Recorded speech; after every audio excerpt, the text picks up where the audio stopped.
Buonasera, benvenuti. Siamo al dibattito conclusivo di questa edizione di Vicino Lontano, che è un titolo provocatorio. Non voglio essere razzista, ma... E abbiamo voluto sottolinearlo anche in musica, invitando due musicisti, Ivan Moda e Paolo Forte.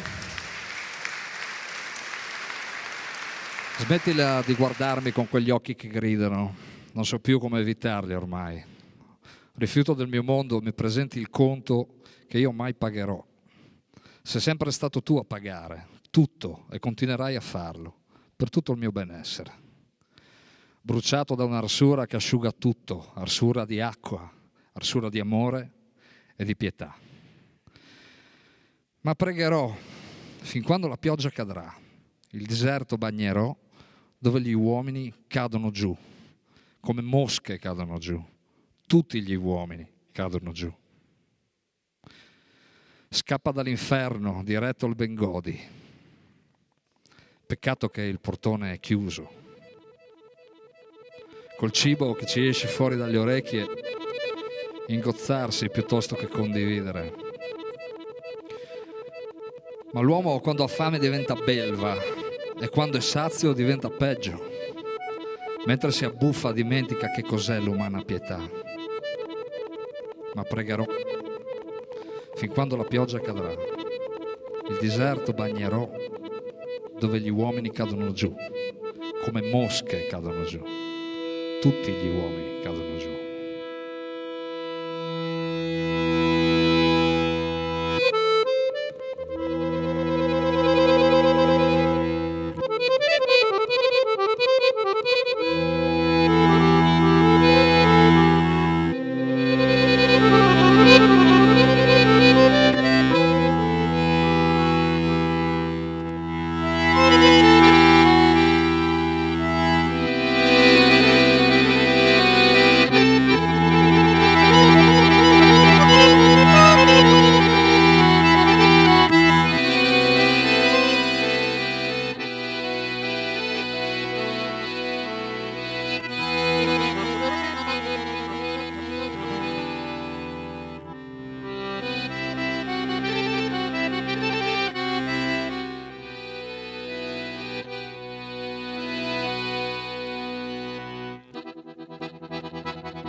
Facciano il pane ormai,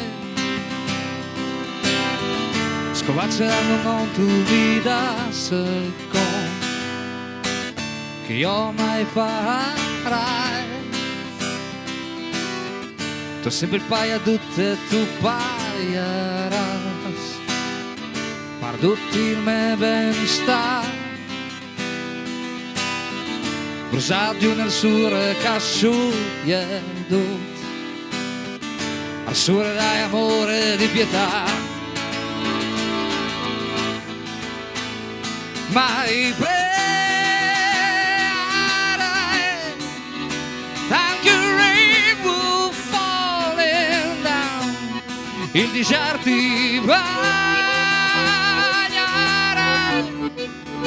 la chiozza falling down, come mosches falling down, tutto il mondo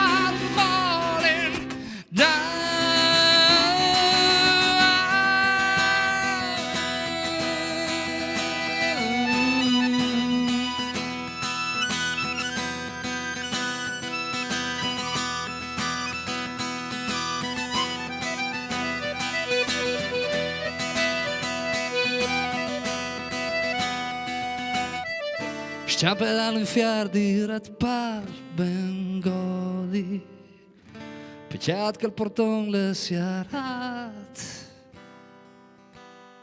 col mangià che non sven fur pauareles, il gra piuttosto che sparniccia, ma non pare belve quan cala fan. E quan care plen le pieds, tant que si scronfe a sismente, c'è che l'umana pietà, mai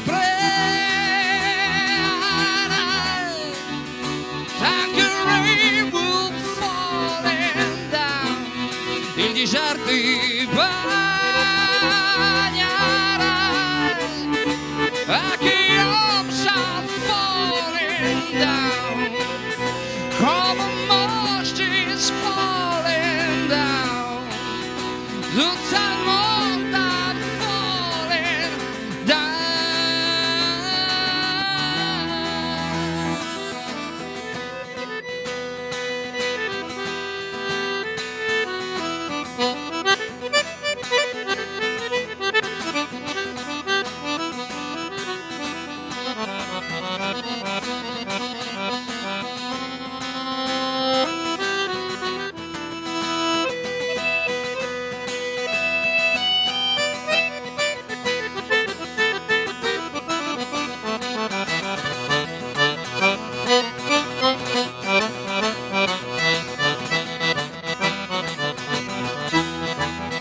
Mai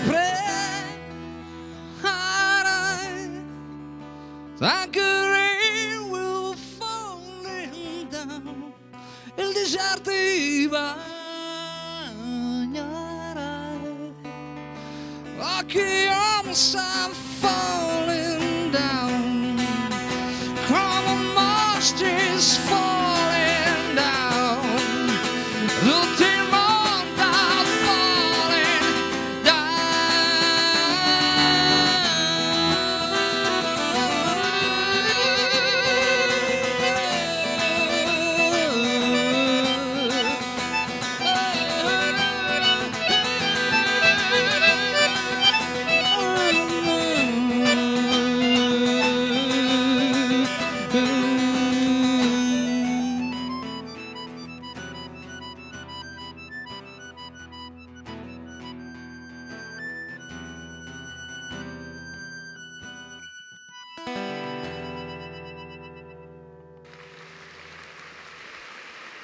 Paolo Forte, la fisarmonica. Grazie a tutti. Grazie infinite a Ivan Moda e a Paolo Forte. Questo brano fa un po' da cerniera tra l'appuntamento precedente e questo. Vi introduco i relatori. Con noi abbiamo il professor Giampaolo Gri, antropologo.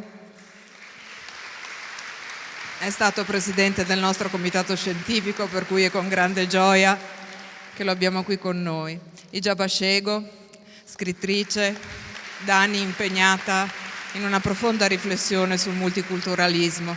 E il professor Guido Barbuiani, genetista dell'Università di Ferrara, a moderare il dibattito, e vi chiedo per lui un grande applauso, il presidente del nostro comitato scientifico,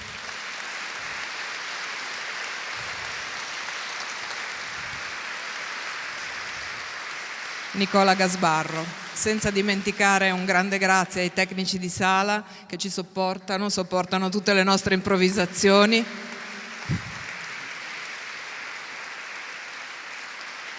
La parola a Nicola Gasbarro. Grazie e buon ascolto.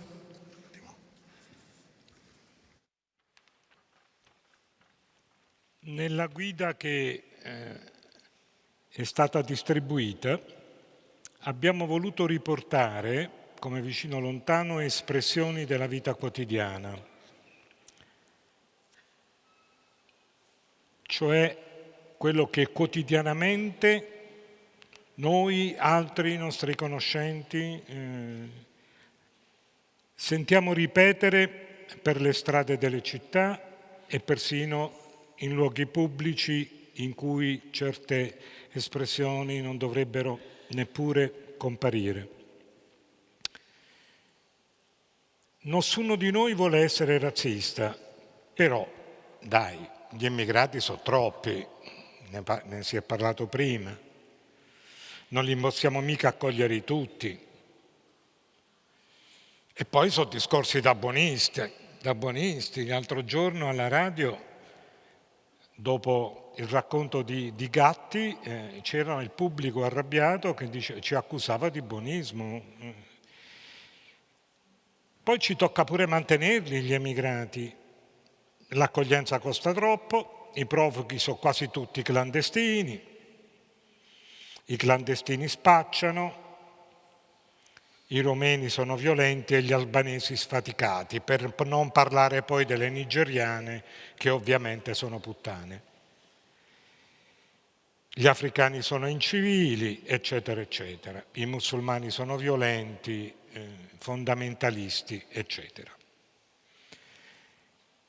Per tacere dell'ultima espressione che abbiamo messo, ma la razza bianca è a rischio, che non è una espressione di vita quotidiana, ma è l'espressione di un autorevole esponente della politica italiana, detta in campagna elettorale, e questo signore ha vinto le elezioni nella regione Lombardia. A me non spaventa l'espressione. Ciò che mi spaventa è che nessun magistrato sia intervenuto sul fatto che un candidato a pubbliche istituzioni usi il concetto di razza, cioè usi una...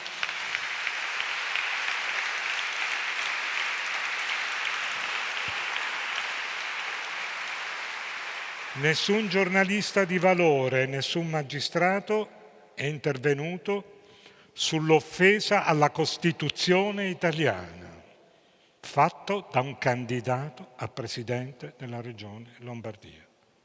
Il che vuol dire che questo pensiero è entrato non nella pancia, come si dice di solito, ma è entrato, come dire, nella struttura mentale, nel quotidiano della nostra vita.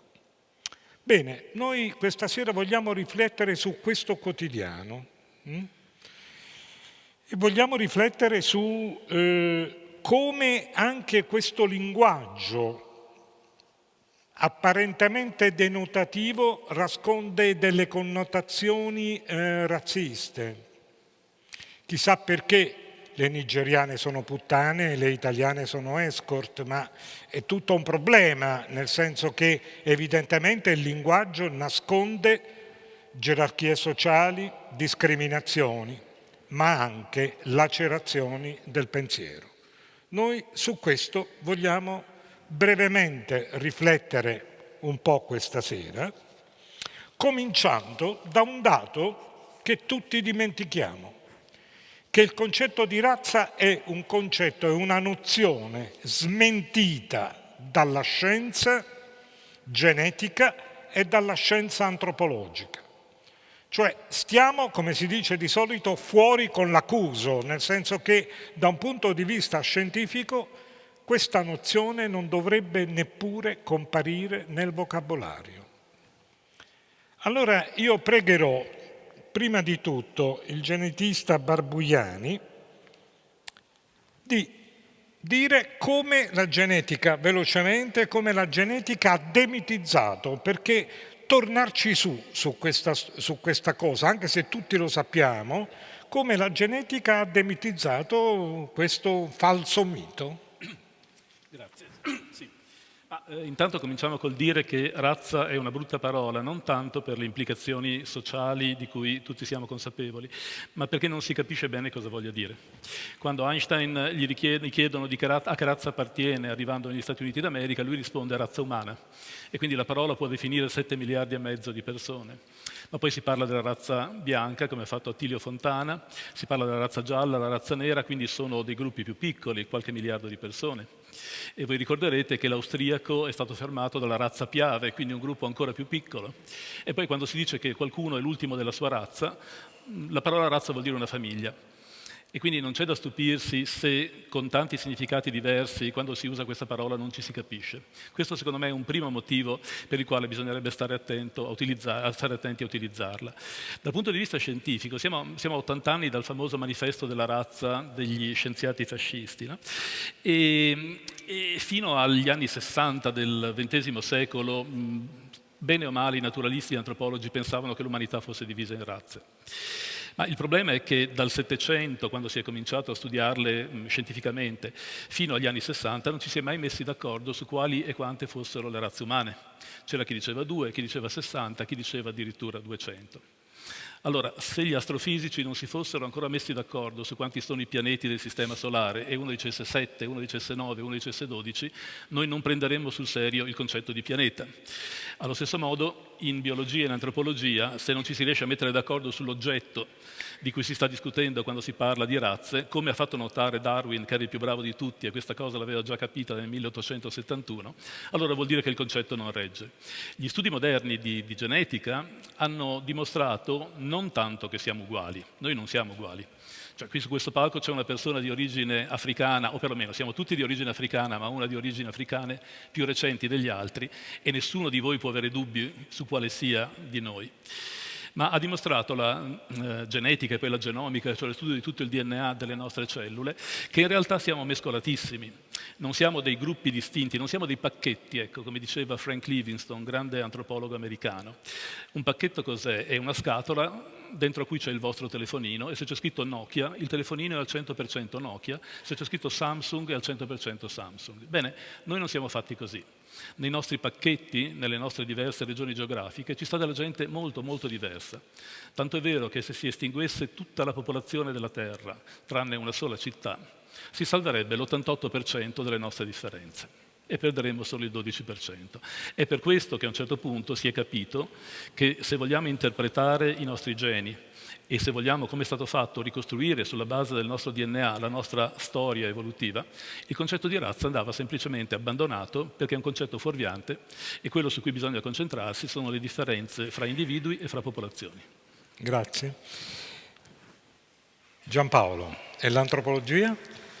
L'antropologia ha seguito grosso modo questa esperienza, anche l'antropologia è stata razzista, è nata così, è nata al servizio del colonialismo, è nata al servizio di un'idea di civiltà, di un'idea di cultura evolutiva unilineare, per cui l'inglese bianco maschio era il punto massimo di evoluzione dal punto di vista culturale rispetto al primitivo che stava in giro per il mondo.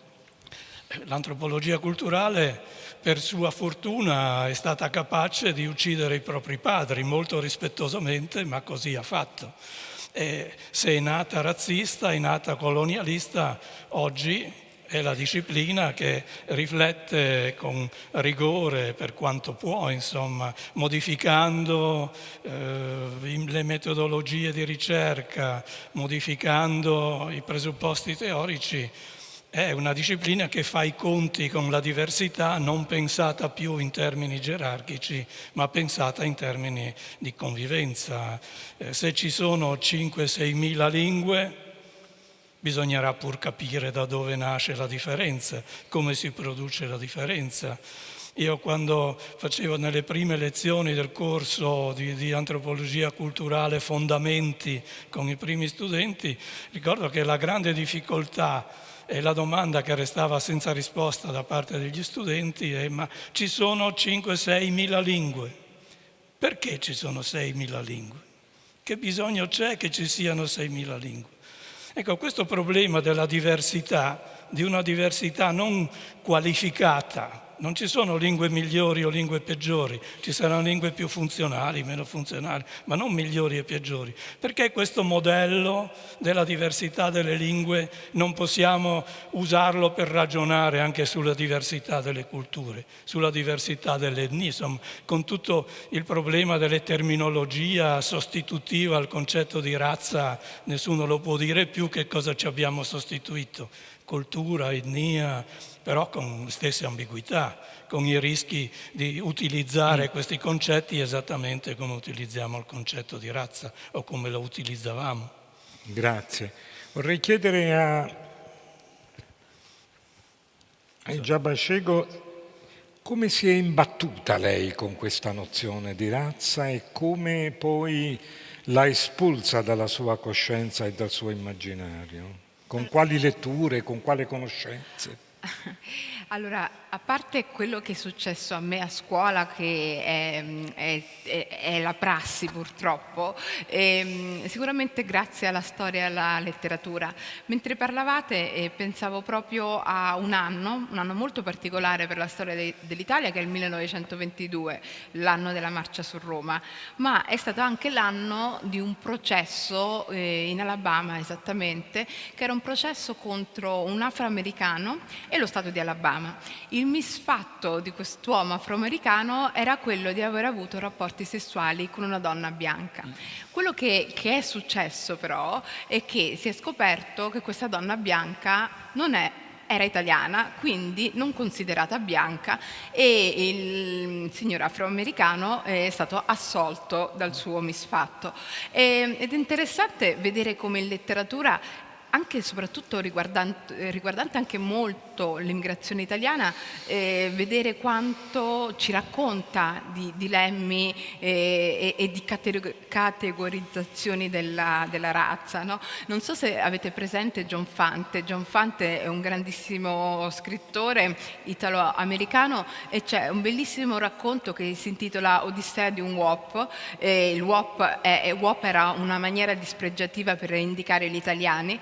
E praticamente lui ama molto sua nonna. In questo racconto parla di sua nonna, di quanto sua nonna è buona, gentile, dolce, ma è appunto un'immigrata e lui non vuole essere come sua nonna e soprattutto non vuole che gli altri sappiano che quella donna italiana è sua nonna, che parla male l'inglese, che non lo parla per niente. Quindi finge a scuola di essere un altro, in qualche modo disconosce l'italianità, perché l'italianità era considerata una razza inferiore, no?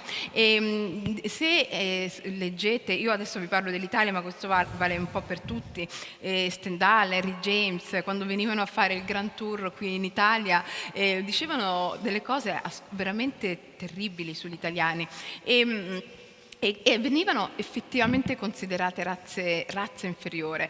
Allora è chiaro che questo concetto di razza, a parte che le razze non esistono, è un concetto assolutamente fluttuante che può colpirti a seconda di quello che ti può capitare nella vita, no? Di trovarti a essere migrante, figlio di migrante, di trovarti in un'altra situazione. Questo mi ha fatto molto riflettere, perché una condizione è un concetto che ha veramente rovinato tante vite, e non solo quelle che potete pensare, no? Non solo quelle dei neri o degli asiatici, anche di molti europei. Lo stesso vale per i tedeschi, per i polacchi, naturalmente gli ebrei.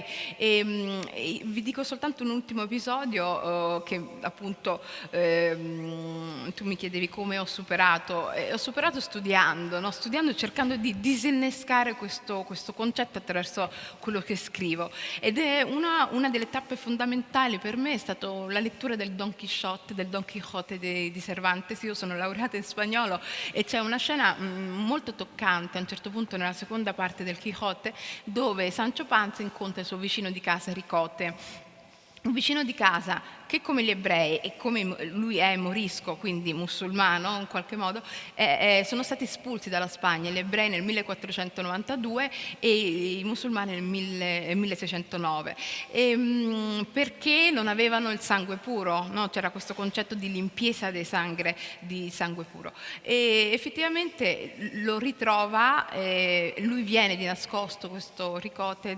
appunto con il Lanzichenè, che dice: ma come mai eri musulmano e ti ritrovo tedesco? In realtà poi lui chiaramente voleva rivedere soltanto la sua patria, e un'espulsione a causa della sua identità lo ha costretto a lasciarla. Questo è di fatto molto crudele e purtroppo è una roba, ahimè, ciclica, succede, non è una cosa che riguarda solo l'oggi. Se a noi andiamo nel passato, riguarda il passato, e quindi forse studiando e disinnescando forse prima o poi riusciremo a superarla sta cosa, si spera. Grazie.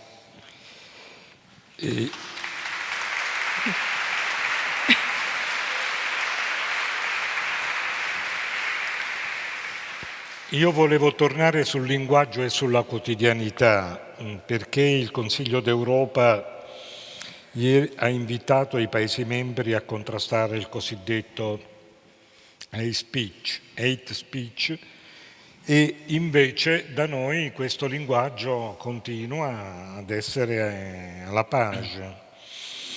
Anche nei titoli apparentemente denotativi dei giornali, che so, marocchino musulmano molesta signora in autobus, ma nessuno scriverebbe mai italiano cattolico se fa la stessa cosa. Cioè evidentemente c'è un linguaggio del racconto, un linguaggio che va a identificare degli eventi che viene trasmesso come sistema di valori. Ora, fino al differenzialismo xenofobo che, voglio dire, comincia a tornare di moda. Prima Barbugliani faceva riferimento al manifesto del 38, no? Dove si dice gli italiani sono di razza ariana, altro mito, pura razza italiana, è tempo che gli italiani si proclamino francamente razzisti. Cioè, questo linguaggio io lo comincio a risentire, e la cosa mi preoccupa molto. E allora volevo chiedere a Giampaolo, ma esiste un problema dell'identità, no? Perché poi questo è il nodo centrale. Però esiste anche questa congettura che l'identità deve essere per forza collegata al differenzialismo esagerato, cioè più ci differenziamo più il noi si rafforza. Quali sono gli strumenti che l'antropologia ha per rompere questa equazione? O come tu pensi si possa rompere? Credo che si possa rompere soltanto riflettendo, portando le persone con cui l'antropologo viene a contatto. Adesso parlo dell'antropologo nel momento in cui cerca di tradurre la sua esperienza della diversità culturale, prova a tradurlo per la propria cultura, insomma, all'interno della propria cultura. Credo che riuscire a raccontare, a dimostrare come le culture, tutte le culture, siano nello stesso tempo delle strutture organiche per cui possono essere comprese soltanto dall'interno, così come è una struttura nel suo insieme una lingua, ma nello stesso tempo come queste strutture, come tutte le strutture simboliche costituite da segni e da simboli, sono per loro natura convenzionali, dinamiche, costruite attraverso la trasformazione. Si modificano non per partenogenesi, ma si modificano per contatto, si modificano attraverso prestiti e crediti reciproci. Ecco, soltanto mostrando come questo meccanismo dell'identità che ha bisogno di una sua organicità, ma nello stesso tempo resta viva e resta capace di adeguarsi ai contesti e modificarsi dei contesti solo se si sa trasformare, se si sa modificare, soltanto mostrando come funziona questo doppio meccanismo e come questo equilibrio debba essere continuamente riscoperto e rimesso in circolo, insomma. Questa mi pare la strada obbligata, però una strada che può essere incisiva soltanto se gli strumenti della riflessione antropologica si sposano con la poesia, con la letteratura, col cinema, con gli strumenti di un linguaggio dell'immaginazione che è capace di dire queste stesse cose non in termini concettuali, ma di dirlo in termini narrativi, con una potenza che è solo quella della narrazione.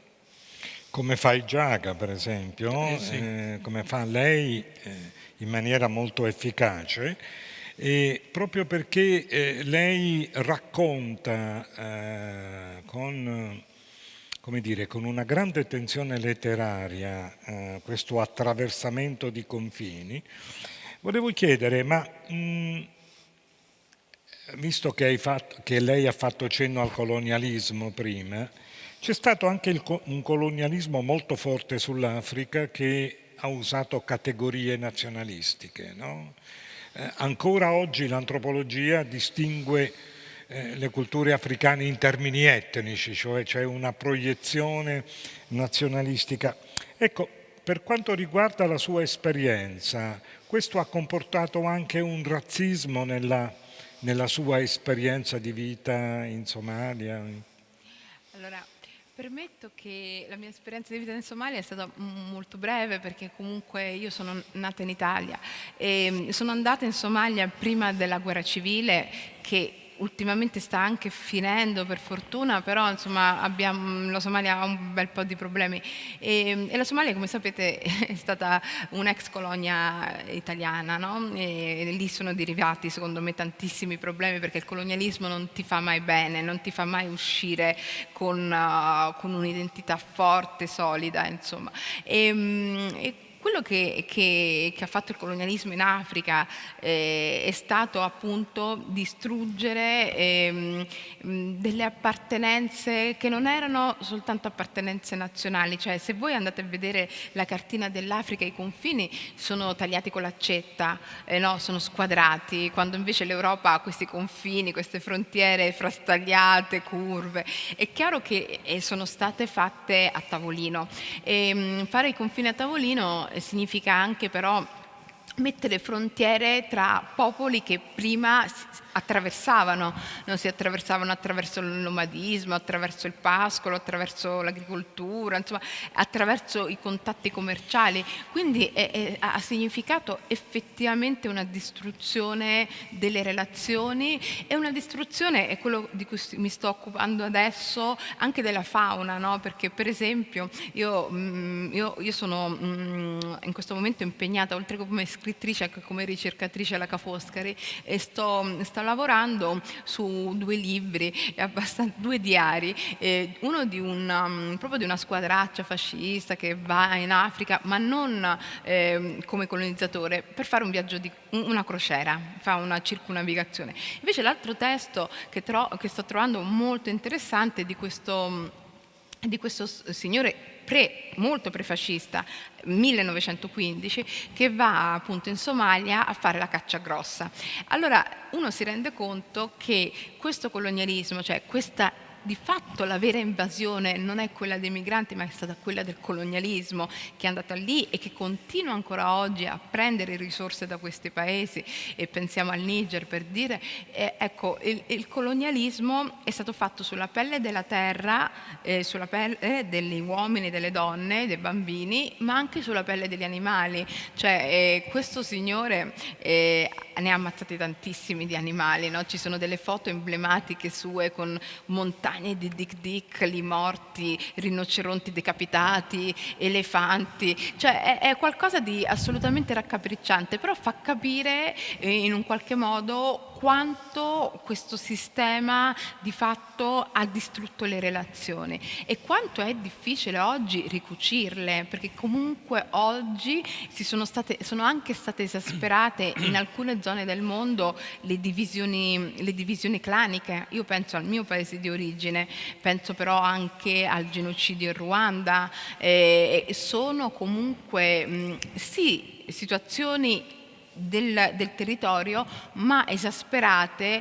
da un controllo coloniale che in qualche modo avvantaggiava qualcuno invece a discapito di un altro gruppo. E queste sono cose che per superarle ci vogliono parecchie generazioni. Quindi io, più che da mia esperienza personale, proprio da studiosa, mi rendo conto che il colonialismo è stata una grande sciagura e in Italia, questo lo chiudo così, si studia molto poco, sia il colonialismo italiano ma sia il colonialismo europeo in genere, cioè sono mezze paginette nei nostri libri di testo e io trovo questo molto grave, perché come facciamo a capire l'oggi, le migrazioni, perché un senegalese parla francese o un somalo sa l'italiano?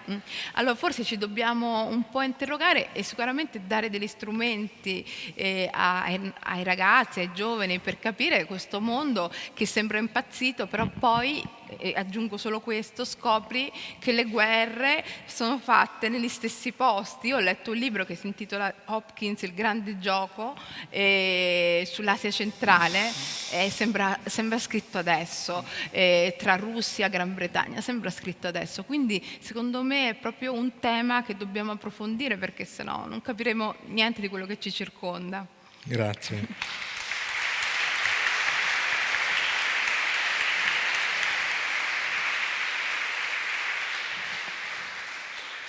Guido, gli africani siamo noi, ma non sei troppo buonista? Devo rispondere? Sì. No, penso Anzi, che... io lo dico, sei buonista, tu che mi rispondi? No, in realtà intanto non capisco bene il concetto di buonista, anche se forse un'idea me la sono fatta. No, gli africani siamo noi è la cosa più onesta che si possa dire sulle nostre origini, perché adesso che abbiamo i fossili, che abbiamo gli oggetti che l'umanità utilizzava nel corso del tempo e che gli archeologi hanno imparato in qualche modo a leggere e a decifrare, e da qualche anno abbiamo anche il DNA, è chiarissimo che i nostri antenati di 70.000 anni fa, e sto parlando degli antenati di tutti quelli che sono in questa stanza e di tutti quelli che sono nel pianeta in realtà, stavano in Africa. Quindi questo è un dato di fatto. Che conseguenza ne vogliamo trarre? Beh, questo è un altro discorso, insomma, perché poi un conto sono i dati della scienza e un conto come vengono spesi sul terreno del dibattito politico e sociale. E indubbiamente c'è un divario tra quello che la scienza in qualche modo ha chiarito e la piccola parte di questo che è stata in qualche modo recepita ed è diventata senso comune. Non c'è dubbio, per esempio, che i discorsi che facevamo prima sulla razza non sono senso comune. Non sono senso comune. Se si ferma uno per strada ti fa un ragionamento diverso. Ci possono essere molte spiegazioni, insomma, forse il fatto che me ne vengono in mente tante vuol dire che non ne ho una davvero, davvero buona per questo fenomeno. Ma intanto pensate, insomma, nel 600 convincere la gente che la Terra ruotava intorno al Sole non era facile, perché uno diceva io sono sempre stato fermo, stamattina il Sole era di là, adesso era di qua, quindi il Sole si muove intorno a noi. Ragionamenti altrettanto sofisticati vengono fatti adesso a proposito delle razze. Insomma, c'è chi dice ma come, lei è nera, io sono bianco, quindi ci sono le razze. Purtroppo queste cose le dicono anche persone qualificate. Pier Giorgio Di Freddi, mio caro amico, nel suo dizionario della stupidità umana ha detto ma no, le razze ci sono perché i figli dei bianchi sono bianchi e i figli dei neri sono neri. Quindi questi sono elementi che contribuiscono a creare confusione nel dibattito. L'altra cosa che mi viene in mente su questo divario tra quello che la scienza produce e quello che i cittadini consumano, mi viene in mente pensando al manifesto della razza di 80 anni fa. Perché, come dicevi tu un attimo fa, è un documento fatto molto bene dal punto di vista della comunicazione, perché sono 10 affermazioni molto recise accompagnate da una breve spiegazione. La spiegazione scientifica non sta in piedi oggi e non stava in piedi neanche a quell'epoca, perché in 4 righe diverse noi, gli italiani, siamo definiti come ariani, oppure come italiani, oppure come europei, oppure come mediterranei dell'Europa occidentale. Allora, se siamo una di queste cose, non possiamo essere le altre tre. Quindi il documento non sta in piedi, ma era un documento che cercava perlomeno di spiegare il perché di una politica razzista. Oggi mi pare che non ci sia più bisogno di questo. Oggi le affermazioni di tipo razzista che emergono nel dibattito politico e sociale sono del tipo padroni a casa nostra, schiavi dell'Europa mai, e manca completamente il tentativo di argomentare, di spiegare, come se bastasse uno slogan, come se bastasse un richiamo alle armi per realizzare gli schieramenti che si vogliono realizzare. Quindi forse quello che sta succedendo adesso è che c'è un divario sempre maggiore tra un'agenda politica, nella quale i tempi e i modi sono dettati da esigenze che nascono dall'economia, che nascono dalla complessità sociale, e l'agenda della scienza che rischia di essere sempre più separata, sempre più staccata da questo. Se posso aggiungere un'ultima cosa, oggi appunto eravamo in giro per Udine e la città era molto vivace, la gente beveva vino nelle enoteche, stavano tutti quanti molto bene e si faceva fatica a immaginarci che intorno a noi, a pochi chilometri di distanza da noi, c'è della gente che non sta affatto bene, italiani e non italiani. Una divisione netta tra due società, e uso questo termine perché appunto mi è venuto in mente un bel libro di Alberto Asor Rosa del 75 più o meno, qualcuno se lo ricorderà, che si chiamava Le due società e che descriveva esattamente questo con molti anni di anticipo. Forse la cosa che Asor Rosa non era riuscito a intuire, ma ci sarebbe voluto un genio per intuirla, è che oggi gli esponenti della seconda società, gli esclusi, quelli che hanno meno, avrebbero dato massiccio consenso a delle politiche che vanno nella direzione di acuire, di aumentare le disuguaglianze e quindi di peggiorare il problema. Questo secondo me è il problema politico che abbiamo di fronte in questo momento. L'abbiamo affrontato l'altro giorno.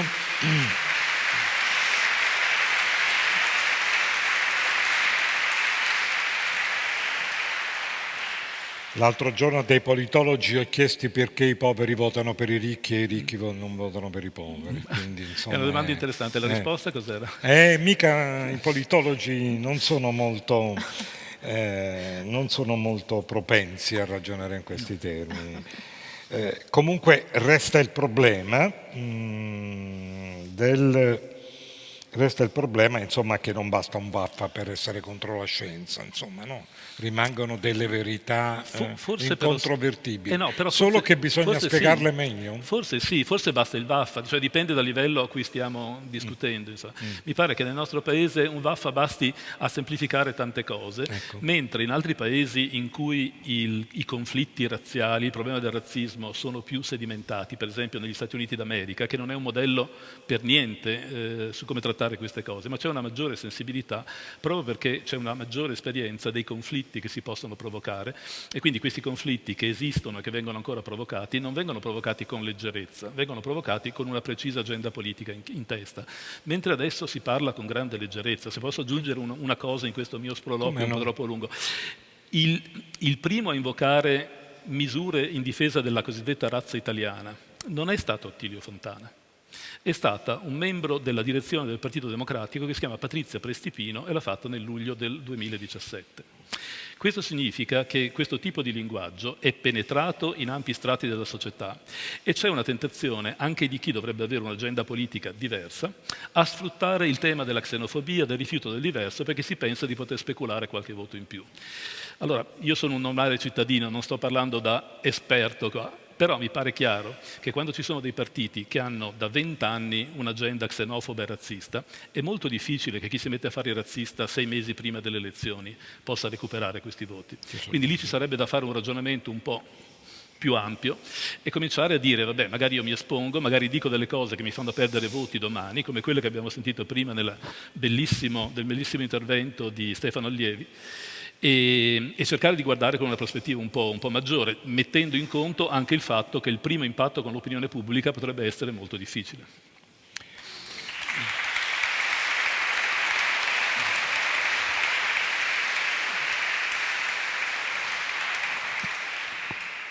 Giampaolo, questo differenzialismo non viene poi proiettato anche ad altri livelli, per esempio appartenenze religiose, appartenenze linguistiche, appartenenze culturali, per cui tutte queste appartenenze che diventano discriminazione viene in qualche modo riassunto da una posizione virgolette razzista? Sì, naturalmente tutto questo si dirama in tutti gli aspetti, insomma, delle culture, in tutti gli aspetti, poi nella costruzione immaginativa che una persona si fa della sua esperienza di vita rispetto alle diversità culturali, rispetto alle differenze. Le differenze culturali esistono, le differenze culturali ci sono, le differenze culturali si ricostruiscono continuamente. Di nuovo, rispetto ai nostri nonni, in qualche modo, l'elemento di novità che si è introdotto nei discorsi comuni è forse la percezione che le diversità culturali sono un valore. In fondo sono un valore, mentre in passato non c'erano dubbi sulla superiorità della cultura occidentale, insomma, non c'erano dubbi su una gerarchia. Oggi un'idea un po' più diffusa che la pluralità delle culture, delle lingue, delle culture, può essere una ricchezza, si è un po' più diffusa. Che cosa è successo però? È successo che al vecchio concetto di razza si sono sostituiti nuovi concetti, con la stessa idea che etnia, cultura, religione, lingua, insomma, sono delle entità sostantive, sono delle identità reificate, oggettive. E questo che cosa ha comportato però?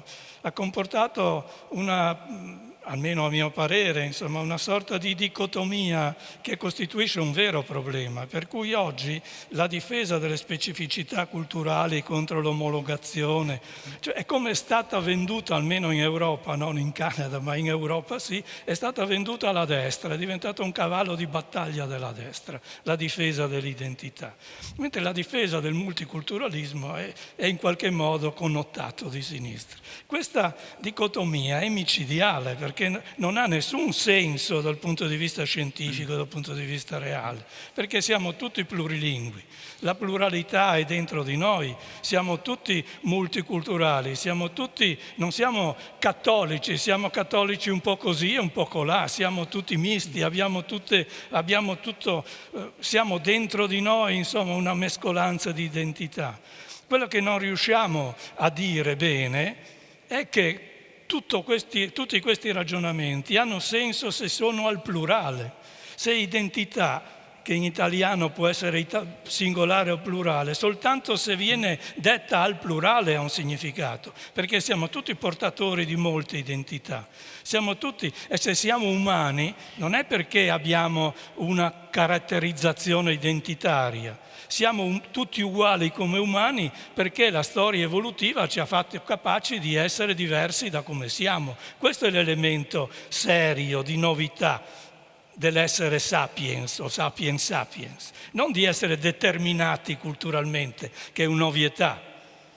Siamo così, insomma, io parlo friulano perché mi è capitato di nascere qui, però quello che mi rende umano è la mia capacità di essere anche altre cose oltre quello dentro cui mi sono trovato a nascere.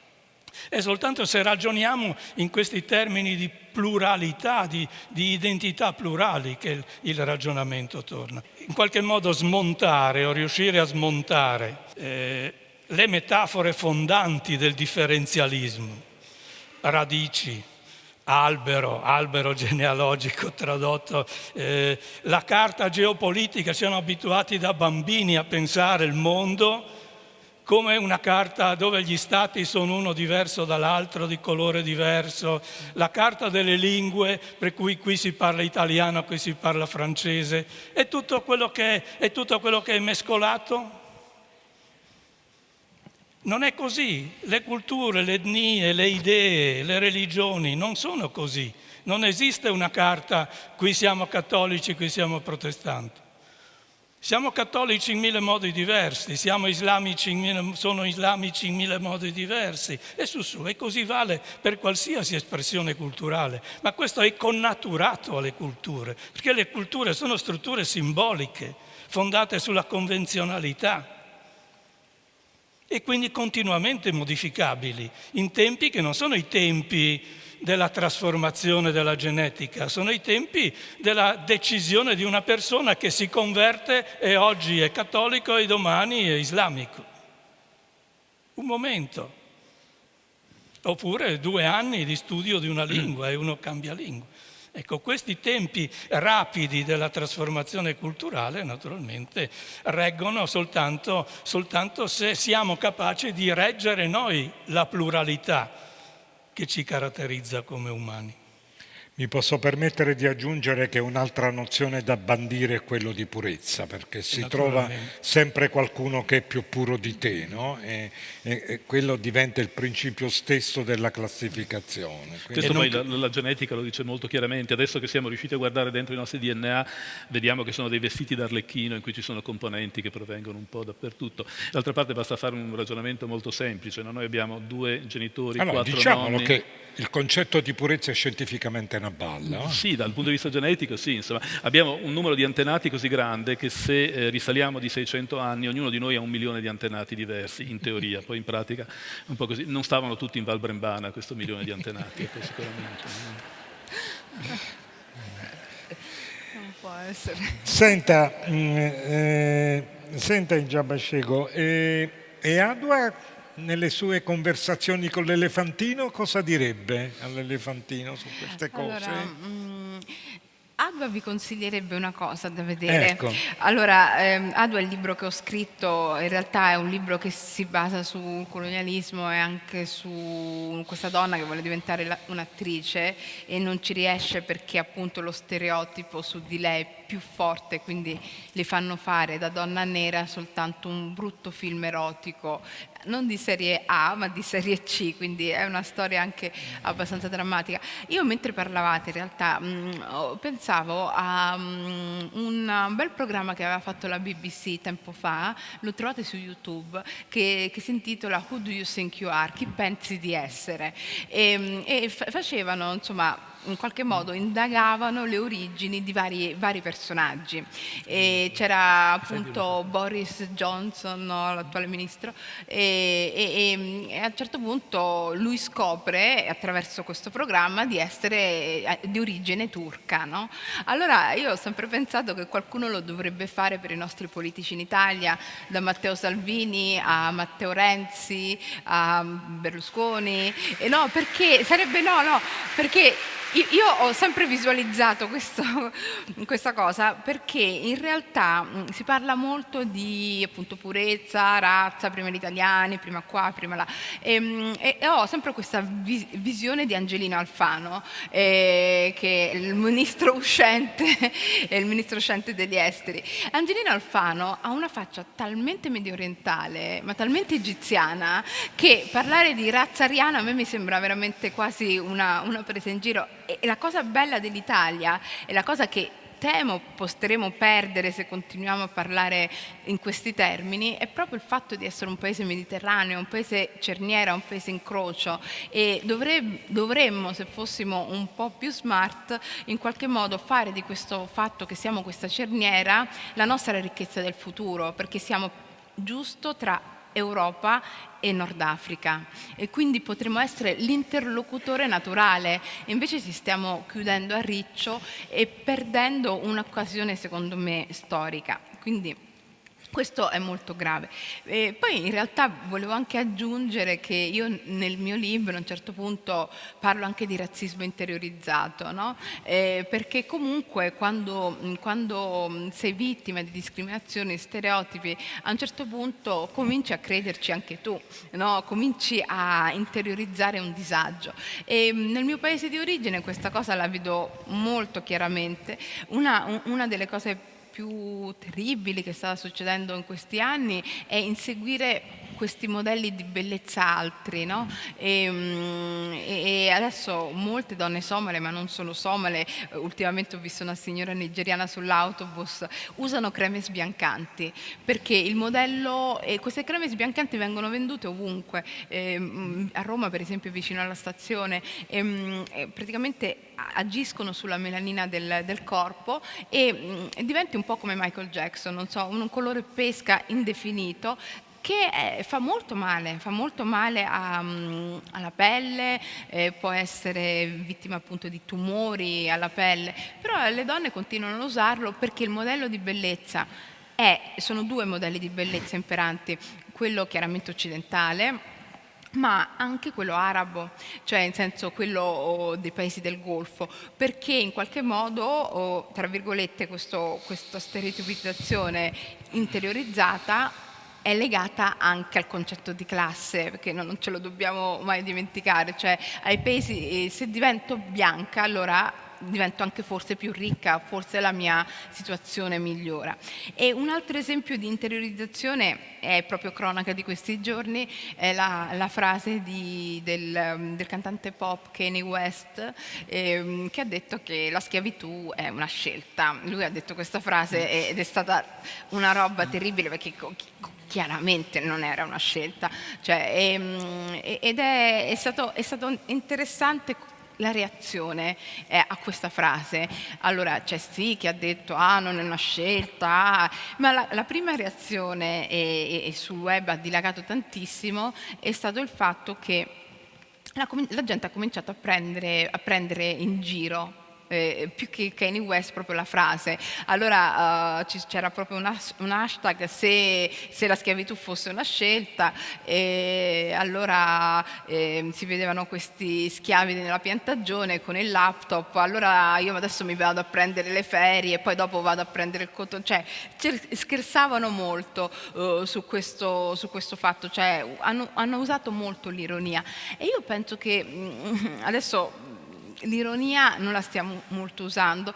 A me da studiosa non sempre viene, però insomma forse è l'arma giusta per controbattere a tutto questo razzismo che abbiamo intorno, perché è l'unica, cioè dobbiamo cominciare chiaramente a parlare di scienza, a parlare di storia, di letteratura, di antropologia, ma anche cominciare a prendere in giro chi è razzista, perché le razze non esistono, ma purtroppo i razzisti sì. Allora forse dobbiamo cominciare a ridere di loro, perché una risata veramente può seppellire il male. Io ne sono convinta, e soprattutto questo fatto me lo ha dimostrato, cioè la gente più che arrabbiarsi si è messa a ridere, è stato interessante.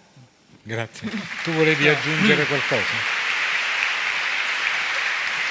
No, intervengo con un po' di riluttanza su questo tema di questo filmato che ho visto anch'io, Who Do You Think You Are? Perché non era un filmato, c'è l'hashtag. Sì, il video.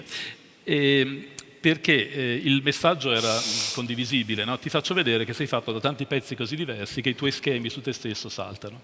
Ma in realtà sotto sotto ci stava un ragionamento razziale, perché nel DNA non c'è scritto il punto d'origine. Si può ragionare, ma è una cosa molto complicata, su alcuni pezzi del DNA da dove provengono. Loro applicavano un meccanismo assolutamente razziale, cioè attribuivano i vari pezzi del DNA al gruppo, non lo chiamano razza, ma è lo stesso concetto di razza, a uno tra 20 gruppi nel mondo, in cui quella caratteristica oggi è più comune. E quindi con un ragionamento razziale, di cui non so fino a che punto erano consapevoli, alla fine cercavano di smontare il concetto di razza. Quindi è indubbiamente una cosa efficace, no? Perché ognuno di noi pensa di essere essenzialmente radicato in un posto, anche se qui di sotto non abbiamo le radici, abbiamo i piedi, e quindi è utile cercare di smontare questa fissazione, questa idea, questo pregiudizio. Però in realtà il meccanismo che utilizzavano si basava su un pregiudizio forse ancora peggiore. Ecco. No, questo Quindi, non lo so bene, no? È come quando un arbitro fischia per la tua squadra un rigore che non c'è. Cosa dobbiamo fare? Dobbiamo battere il rigore e vincere, o dobbiamo dire no, signor arbitro, noi non l'abbiamo fatta questa cosa? Non lo so, insomma, io ho qualche dubbio su quel filmato. No, poi è interessante anche, mi aggiungo una cosa, che questo termine razza, che continuiamo a dire non esiste giustamente, sta rientrando dalla finestra negli studi postcoloniali. Io siccome sono una studiosa postcoloniale, si usa moltissimo race, ed è quasi una contraddizione in termini, e capisco quello che vuoi dire. Io posso aggiungere una cosa che mi sono scordata e ci tenevo in realtà, perché noi abbiamo parlato di razzismo di persone, no?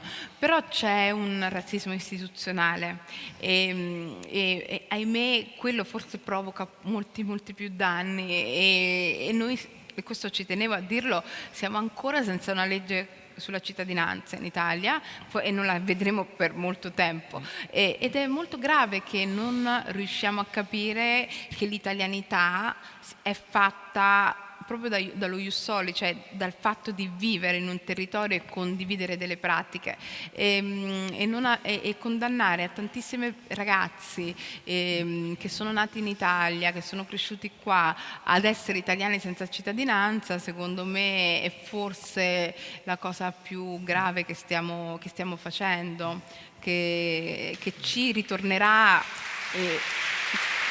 male.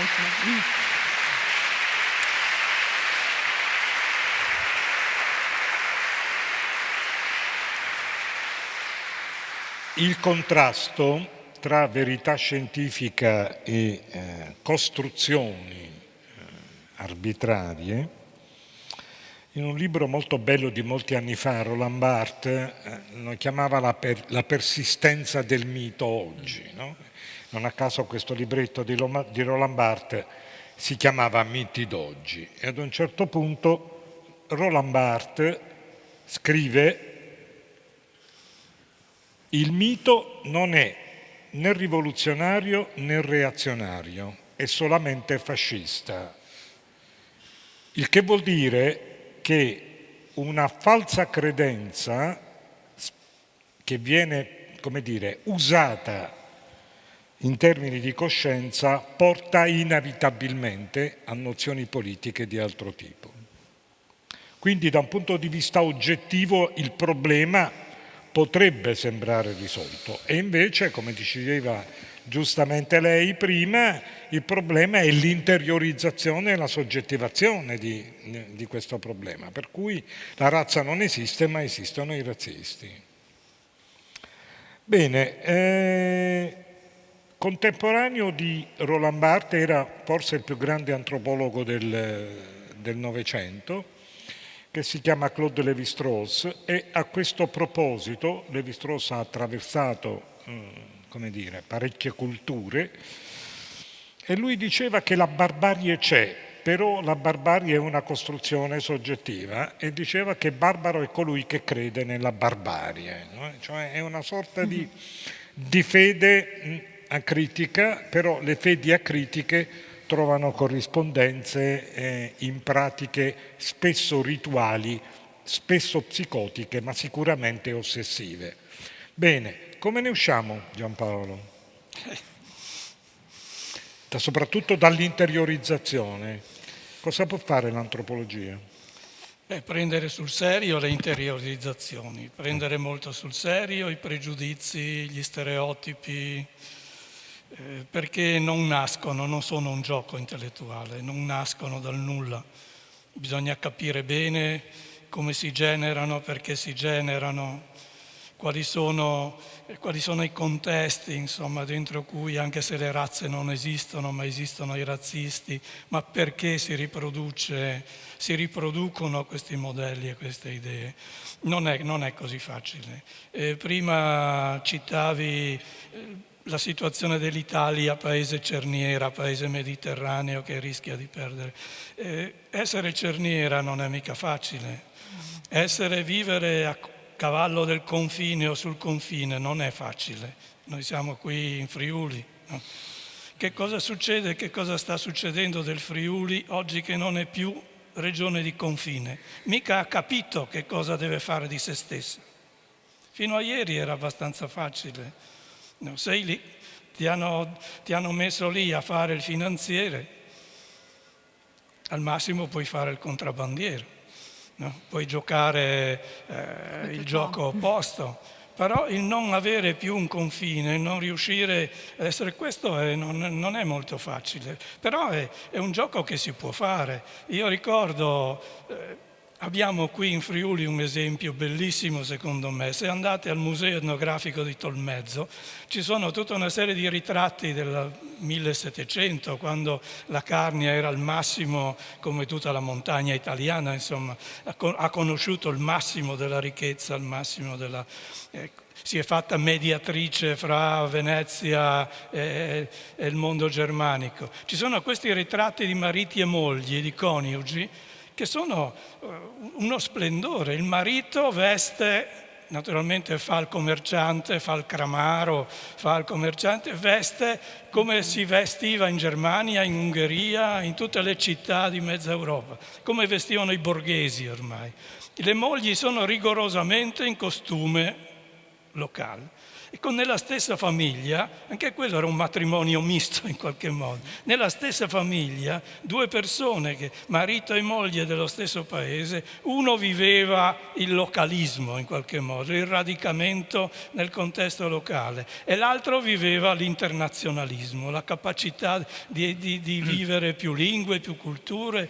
Ecco, questo credo sia il modello a cui guardare, sia la situazione da riproporre, da insegnare, da riproporre. Questa capacità di far convivere questi due mondi, di prendere sul serio il problema dell'identità, ma prenderlo sul serio, perché le psicopatologie che nascono dalle identità deboli sono facilmente immaginabili, ecco. Ma identità al plurale naturalmente, e nello stesso tempo ha questa capacità di essere al di là dei confini, di essere sopra i confini.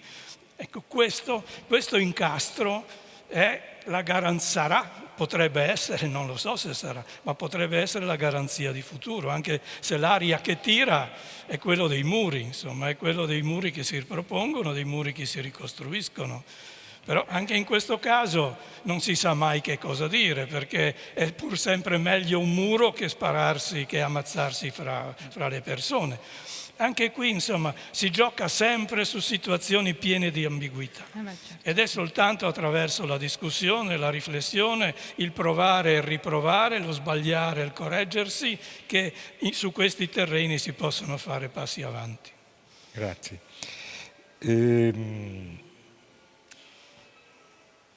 Nel libro hai, come anche prima, hai richiamato il manifesto del 38 con alcuni punti che prima ho letto: la razza bianca, la pura razza italiana, e gli italiani si proclamano francamente razzisti.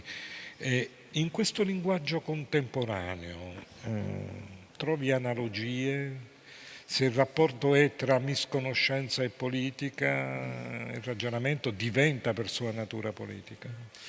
Ma forse l'ho già detto prima, mi pare che il manifesto riveli anche il timore che se posizioni di tipo razzista, apertamente in quel caso, non sono in qualche modo giustificate e spiegate, anche alla luce di miti, appunto, anche alla luce di questi miti della superiorità del bianco rispetto all'africano, del bianco rispetto all'ebreo e così via, teorizzati peraltro negli Stati Uniti qualche decennio, anzi qualche secolo prima. Se non si dà una giustificazione di questo genere, c'è il rischio che l'operazione politica possa non funzionare. Oggi mi pare che queste preoccupazioni siano in qualche modo superate. E questo significa che molti, si presume, siano già convinti, abbiano già una posizione molto radicata. Questo mi induce a un certo tipo di pessimismo, perché se le posizioni sono così radicate e si tratta soltanto di contarsi, come dimostra per esempio l'invocazione continua al ricorso alle urne, allora la possibilità di stabilire quei canali di comunicazione di cui parlava Gri qualche minuto fa, si riduce, insomma, si riduce. È anche vero, ne parlavamo prima con Ijaba, che il nostro è un paese molto fluido, in cui a queste contrapposizioni magari dopo qualche tempo si sostituiscono altre forme di dialogo. Però insomma non la vedo tanto bene, mi pare che un dibattito su questi temi forse si potesse fare con maggior lucidità 10 anni fa. Oggi le cose sono decisamente peggiorate e assistiamo a uno scontro fra blocchi contrapposti che non dialogano tra di loro e che non pensano di avere nulla da imparare dall'altro. Stamattina veniva evocata una cosa che mi ha colpito molto. Umberto Curri ha detto che uguaglianza è diventata una parolaccia, no? Per cui per essere alla moda bisogna essere disuguali. Come si fa a essere ironici, Giaba, contro questa cosa? Allora, tu giustamente hai evocato il potere letterario, il potere dell'ironia, ma di fronte a queste cose come si fa ad essere ironici? A me mi fa arrabbiare. No, anche a me fa arrabbiare molto, però allora io personalmente vi dico quello che faccio io. Noi abbiamo, a proposito, io dico noi perché siamo tanti, abbiamo fatto un'antologia per il 1938, per ricordare questo anno molto nefasto. Uscirà per Giuntina a settembre e ci siamo messi là, storici, scrittori, un po' a riflettere sul razzismo di ieri e persecuzione degli ebrei e quello che sta succedendo oggi, che non è la stessa cosa, badate bene, è qualcosa secondo me di tangenzialmente simile su delle tematiche, ma anche molto diverso. Io penso che siamo in un momento di transizione storica e sociale. C'è stato un articolo molto bello che è uscito sul Guardian, che io mi riprometto di leggere più volte perché era proprio un saggio, ed è uscito anche sull'Internazionale della settimana scorsa, sulla fine degli Stati-nazione, sulla crisi degli Stati-nazione, perché quello che diceva appunto lo scrittore indiano Das Gupta, credo di averlo pronunciato bene, insomma,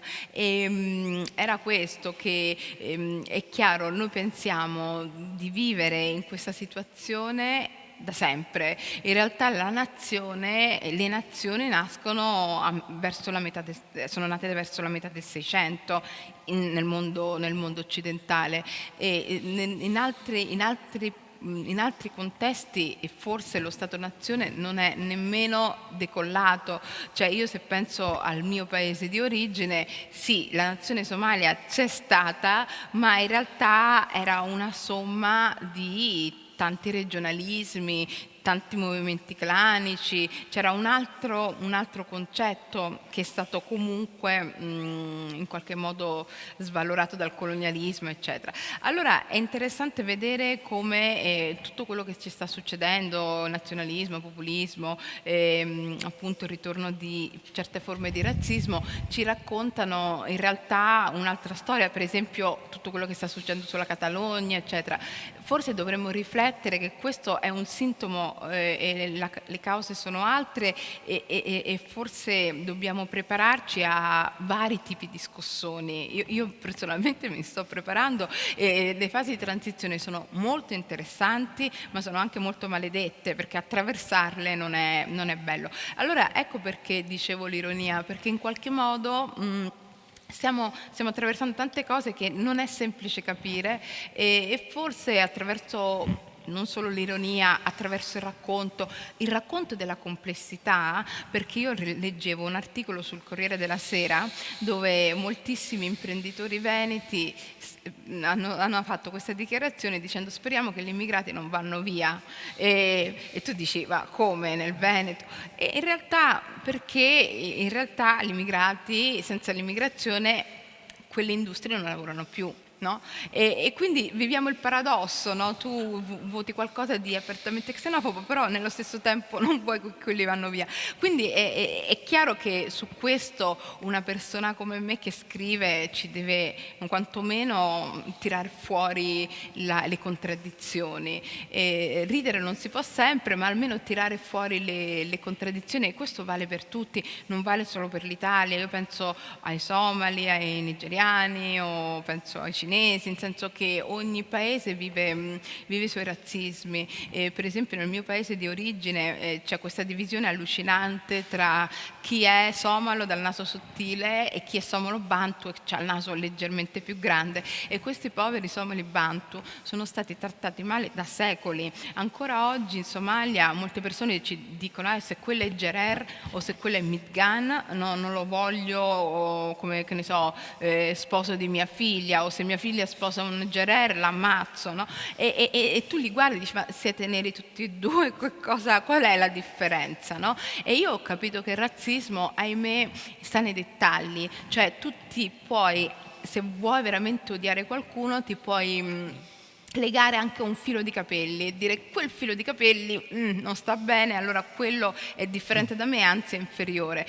E secondo me in Italia una cosa che possiamo fare è sicuramente cambiare il discorso non soltanto pubblico, ma il discorso mediatico, perché noi parliamo sempre di politica e di partiti, però secondo me è molto grave il discorso mediatico, quello che leggiamo, quello che ci passa alla TV, sono fortemente stereotipati, cioè io leggo delle cose veramente allucinanti, dei programmi molto pericolosi, badate bene, non soltanto per i migranti. La cosa che io vedo in questo momento, e concludo, è una grande frattura nord e sud, cioè il vero razzismo in Italia. Quando se qualcuno me lo chiede dico sì, i migranti, volentieri, però in realtà il vero razzismo, quello che non si è mai risolto, è questa grandissima frattura Nord Italia e Sud Italia, e se non risolviamo quello è chiaro che non si può risolvere tutta la situazione con la migrazione, perché c'è un razzismo interno che non è mai stato affrontato.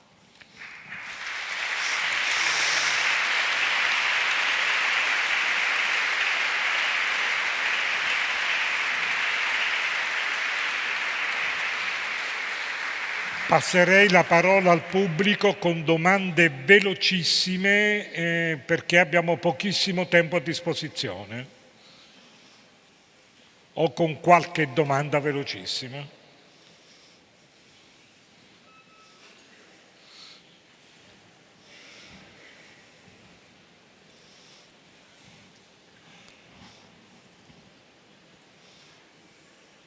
Non c'è.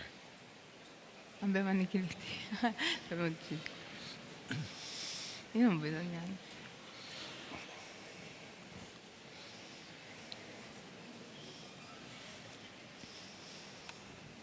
Paola. Paola. Prego. Posso? Sono qua. E la mia domanda è questa. Sono qui? Mi vengo più avanti. Qui. 2 domande volevo fare. L'ultima che mi è venuta dalla riflessione che ha fatto lei e che quindi è anche un po' una provocazione. Dunque il razzismo è connaturato culturalmente nell'uomo. Non direi geneticamente, ma direi culturalmente, perché se il problema è appunto il naso, se il problema è che sono nato a Roma o a Milano, ecco, mi viene questa riflessione. E l'altra è sempre da una sua riflessione, non parlo di pluralismi, ma parlo di riduzione delle differenze, il tentativo di noi abbronzarci e diventare sempre più scuri, oppure persone di colore, neri, che tentano attraverso queste creme schiarenti che vengono utilizzate anche dai bambini, di diventare sempre più bianchi. Mi fa pensare, ecco, al tentativo, se da una parte dei politici di rimarcare le differenze, invece a livello di pensare comune, invece di assottigliarle sempre di più e diventare tutti uguali. Allora, non so Vai. per me. Okay. Per quanto riguarda io non penso che il razzismo sia culturale, però abbiamo delle... è chiaro che la paura di qualsiasi altro, cioè se io vedo una persona è chiaro che la devo decodificare, questo fa parte dell'essere umano, cioè devi decodificare la natura, l'ambiente, gli animali, le altre persone, sono amici, sono nemici, e questo fa parte dell'essere umano. Però noi, secondo me, siamo arrivati a un punto della nostra vita in cui chiaramente con l'altra persona possiamo conoscerla, no? E quello che sta mancando in questo periodo storico, e non, badate bene, non soltanto in Italia, ma io lo vedo a livello globale, molto globale, è proprio questa voglia di conoscere l'altro, cioè in qualche modo radicarsi della propria esperienza e non pensare che la propria esperienza è frutto di come si diceva prima, di mescolamenti. Cioè è chiaro che io personalmente non mi sento né somala né italiana, ma sono anche somala italiana, ma anche romana e romanista, quindi è chiaro che siamo mescolati. Quindi c'è molto lavoro da fare, e secondo me dobbiamo fare molto lavoro a scuola scuola su questo e fornire le scuole di un materiale didattico un po' più mescolato, perché in questo momento non lo è. E in questo momento, e non soltanto in Italia, anche negli Stati Uniti, nei libri per ragazzi, io mi occupo una rubrica di libri per bambini su Internazionale e vedo che non ci sono personaggi altri. Se c'è per esempio il ragazzo africano era ancora quello con l'ossetto e il pentolone, e non sto scherzando. Cioè, lo sforzo è proprio di raccontare invece questi bambini, qualsiasi sia la loro origine, la loro religione, in contesti di quotidianità. Questo sarebbe molto bello per i bambini e ci sono autori che lo fanno, tipo Reynolds è uno statunitense molto bravo che può raccontare ragazzi bianchi come ragazzi neri, ma in storie che possono appassionarle, perché sennò rischiamo di fare dei libri che parlano solo di razzismo per i bambini neri e di libri normali per tutti gli altri, non andrebbe bene. Quindi secondo me è un grosso sforzo sulla scuola. La seconda domanda, me la puoi ripetere al volo? Scusa, perché ho... Il tentativo di ridurre le differenze. Ridurre le differenze, sì. E, questa è una buona domanda a cui non ho veramente una reale risposta. Io penso che dobbiamo anche lì cambiare la narrazione, no? Adesso negli Stati Uniti stanno tentando, no? di far capire, ma non soltanto sul colore della pelle, per esempio sul body shaming, no? Sulla molte donne che fanno vedere la cellulite, che fanno vedere che sono un po' in carne e non c'è problema se non entri nella taglia 42, e lo stesso si sta parlando di quanto ognuno di noi è unico, e finalmente questo discorso, nonostante il clima in cui siamo, sta prendendo piede, almeno sta prendendo piede nelle coscienze personali. È chiaro che c'è invece l'altra tendenza, e l'altra tendenza è però portata dal mainstream. Quando vi dicevo delle creme sbiancanti, le donne somale, per dire che usano le creme sbiancanti, non lo fanno guardando all'Occidente, lo fanno guardando i paesi del Golfo, perché ci sono in questo momento, a proposito di colonialismo, c'è un colonialismo dei paesi del Golfo in molta parte di Africa, e quindi è quel modello di bellezza irraggiungibile. Per esempio in Yemen usano, e con questo mi taccio, invece dei loro vestiti colorati di un tempo, mettono i veli sintetici fatti negli Emirati, perché è quello che vedono in TV. Allora, in qualche modo dobbiamo sicuramente lavorare sui nostri modelli di riferimento tutti quanti. Questo è un discorso globale, e anche perché per esempio le creme o altre situazioni del genere sono molto pericolose. C'è qualche altra domanda? Prego. Sono Roberto De Biagio. Una cosa volevo, riprendendo una indicazione, un'osservazione di Barbuiani, che diceva, in fondo anche nel cosiddetta sinistra, ma ormai parlare di sinistra a destra mi sembra sia un po' fuori luogo, c'è stata la rincorsa a vellicare appunto questi bassi istinti per cui la xenofobia rende dal punto di vista elettorale. Ma anche, non solo i politici fanno questo, fanno anche gli intellettuali questo tipo di rincorsa al peggio. Perché non c'è un tentativo di mettersi all'offensiva invece che sempre alla difensiva, andando a sposare gli argomenti dell'avversario? E invece non diciamo che gli immigrati sono troppo pochi per la situazione di inverno demografico che vive l'Italia, e non solo l'Italia ma l'Europa intera, e che quindi il problema dell'immigrazione è un problema che o ce lo opponiamo o sarà imposto dalle cose, ed è meglio forse porcelo e cercare di risolverlo in maniera impositiva invece che cercare di guardarsi alle spalle. Così come, secondo me, un ragionamento molto utile era quello che ieri veniva fatto adesso non ricordo, ma il bracciante di colore che... Ivan Sagné. Come? Ivan Sagné. Sì, brava, sì. Grazie. Che diceva, se invece che dividersi tra ultimi e penultimi, ci uniamo tra ultimi e penultimi, e invece di dare il calcio noi penultimi agli ultimi, diamo un calcio a quelli di sopra, non è meglio? Sopra, cioè, ai primi. Sì, certo. sarebbe meglio, sì. Sì. Beh, non credo che ci sia bisogno di rispondere, insomma non era una domanda, era un appello che condivido. Poi è l'appello in realtà agli intellettuali a fare il loro mestiere, cosa che non è semplicissima in questo momento, non solo da noi ma dappertutto, perché è vero che c'è uno scollamento tra le cose che si studiano nelle università, le cose che si scrivono nei libri e il comune sentire di moltissimi cittadini. E quindi se è una velata accusa a me e a quelli come me di essere stati un po' vigliacchi, l'accetto volentieri, perché è effettivamente andata così. Non ha aiutato il quadro politico. Secondo me il tema, la metafora è poi quella che ci ha fatto vedere prima Stefano, è questo fiume. La migrazione è un fiume. Noi non possiamo pensare di porci il problema cosa succede se riusciamo a evitare che esista il fiume, perché c'è. In certi ambiti, anche in ambiti per me insospettabili della politica italiana, c'è stata la tendenza a cavalcare la tigre della xenofobia. Questo è un dato di fatto.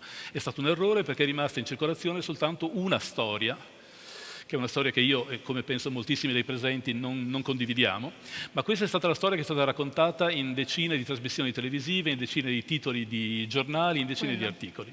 Adesso forse che abbiamo visto, che abbiamo preso una certa scoppola, speriamo che sia la peggiore, può darsi che ne vengano di peggio in futuro, chi lo sa, forse abbiamo anche una motivazione di più per cercare di raccontare la storia in modo diverso e per fare vedere l'altro lato della medaglia, come per esempio ha fatto non Che Guevara ma Angela Merkel qualche tempo fa. Insomma, è possibile anche in ambiti che non sono certo quelli della sinistra rivoluzionaria ragionare un poco di più sull'immigrazione e avere delle proposte che non siano quelle del muro, che non siano quelle del aiutiamoli a casa loro, che non siano quelle del rimpatriamoli. Speriamo che qualcosa si metta in moto. Poi sa, ognuno fa quello che può. Alcuni di noi sono molto molto limitati. Sì. Volevo aggiungere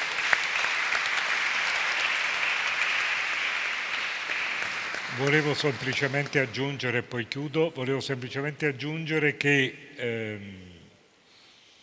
diciamo che Vicino Lontano con i suoi incontri ci sta provando ad andare contro quel buonismo e ce l'abbiamo messa tutta e le garantisco che non siamo molto amati per questo e quindi siamo perfettamente d'accordo con il suo intervento. Per quanto riguarda il problema generale, io volevo concludere così, con esperienze di altri paesi diverso dal nostro. Cito una espressione, io una volta in Brasile ho chiesto ad una sociologa brasiliana che veniva dall'Africa e lavorava in Brasile cercando di capire bene i problemi della compatibilità del cosiddetto mito delle tre razze brasiliane. E io le ho chiesto, ma in che cosa è diverso il Brasile dagli Stati Uniti? E lei mi ha risposto così: negli Stati Uniti si dice siamo tutti uguali ma viviamo separati. In Brasile diciamo siamo tutti diversi ma viviamo insieme.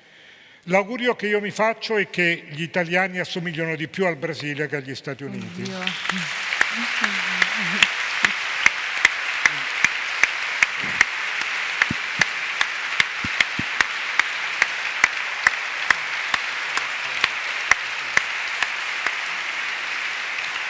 Grazie ovviamente ai nostri interlocutori. Se me lo permettete, soprattutto a Giaba che comincia a fare queste cose anche nei libri dei bambini, a lavorare su un nuovo tipo di immaginario e quindi a programmare in questo senso il futuro. Grazie a tutti voi e ci vediamo, continueremo.